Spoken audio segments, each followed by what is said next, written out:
All right, let's jump right into this explainer. We're going to cut straight through all that marketing noise you've been hearing and look purely at the concrete, no-nonsense trade-offs you are actually going to face with Medicare in 2026. If you've been following the healthcare landscape at all, you know making the right coverage choice is literally more critical than ever. We're not here to look at flashy brochures, right? We are decoding the official 2026 handbook to show you exactly how these plans work, what they mean for your wallet, and honestly, who actually gets to control your access to doctors. So here's our roadmap for today. 1. The 2026 Medicare baseline. 2. The ultimate Medicare choice. 3. Path 1 Original Medicare. 4. Filling gaps with Medigap. 5. Path 2 Medicare Advantage. And finally, 6. Weighing your trade-offs. Let's get to it. Section 1. The 2026 Medicare baseline. Okay, so that foundational cost, it's $202.90. This is the standard Part B premium amount for 2026, which covers your medical insurance. You know, things like doctor visits and outpatient care. Most people are going to pay this amount every single month. In fact, if you're receiving Social Security, this is usually deducted right out of your monthly benefits before you even see the money. It's basically your ticket into the system, and it is a fixed reality of your 2026 budget no matter which path you decide to take next. Now, in 2026, we also have this massive change, a brand new out-of-pocket cap for Part D prescription drugs set at $2,100. This is a big deal, and it's highlighted right at the front of the 2026 handbook. If you have Medicare drug coverage, this is your hard ceiling. Once your out-of-pocket spending hits that $2,100 mark, you are done. You won't pay a single copayment or coinsurance for covered Part D drugs for the rest of the calendar year.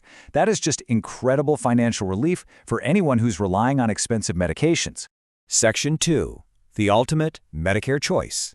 Notice how the government handbook visually splits your choice into two main paths here. You've got Original Medicare on the left and Medicare Advantage on the right. You can clearly see the structural architecture. On the left side, it's this modular system, right? You stack Part A, Part B, a Part D drug plan, and some supplemental coverage. But on the right, it's a bundled package. The government is explicitly telling you right off the bat that you have to pick an underlying philosophy for how your healthcare is actually administered. So the really crucial point here is deciding between an unbundled, totally customizable approach versus a privately managed, all-in-one alternative. Original Medicare is administered directly by the federal government. But Medicare Advantage, on the other hand, is an alternative approved by Medicare but run entirely by private insurance companies.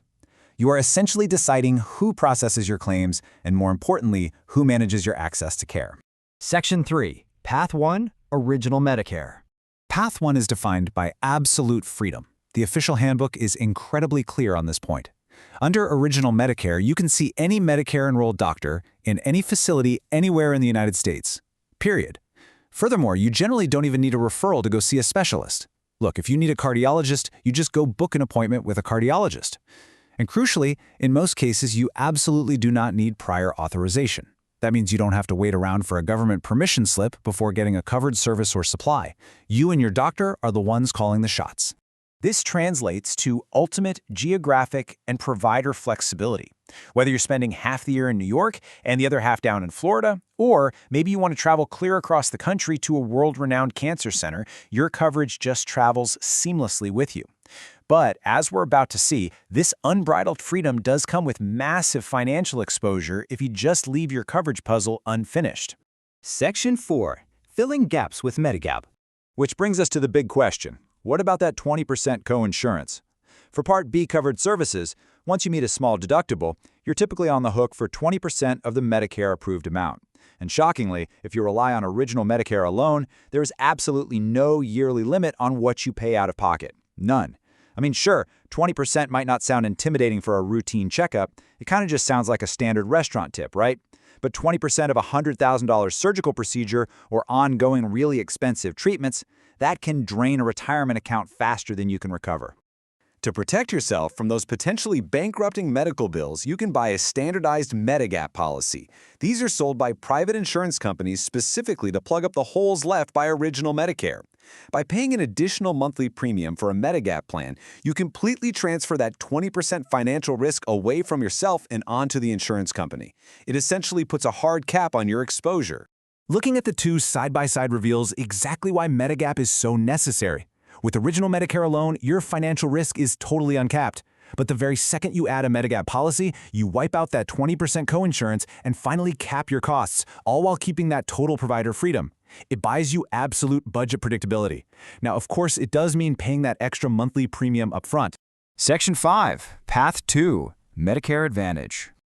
Unlike original Medicare's open door policy, Advantage plans introduce approval gates. These are called prior authorizations. What this means is that before you can get a certain surgery or an expensive scan or specific medications, a private insurance company actually has to review your case and agree that the requested service is medically necessary. If they don't approve it, they simply don't pay for it. So in this path, the private company is actively managing your care to help control their costs.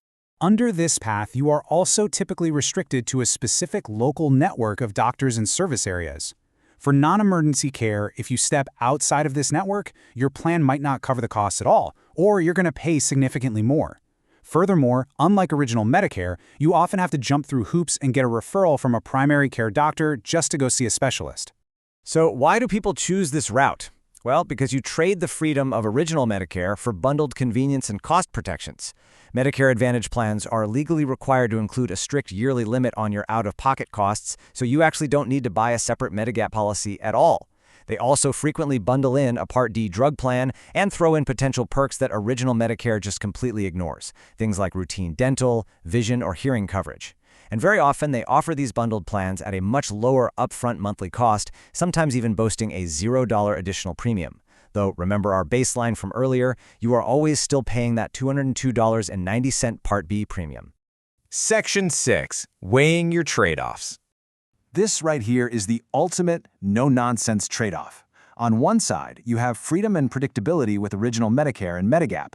You're going to pay more every month in premiums, but in exchange, you face zero network restrictions, absolutely no prior authorization gates, and you get almost total predictability when you get sick. On the flip side, you have lower upfront costs and bundled care with Medicare Advantage. You definitely save money on premiums and get those extra perks like dental, but you really must accept network locks, referral hoops, and the reality that a private company is going to use prior authorization to manage your access to higher level care.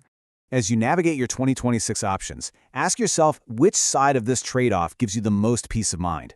I mean, think about it. If you get a complex diagnosis tomorrow, do you want the freedom to just fly to a specialist across the country without asking an insurance company for permission? Or are you pretty healthy right now, looking to minimize your monthly budget and perfectly comfortable staying within a local network of doctors? There's no universally right answer here, only the answer that is right for you. So as you look at your own budget and health today, ask yourself, when the unexpected happens, will you prefer the safety of a capped bundle or the absolute freedom to open any doctor's door?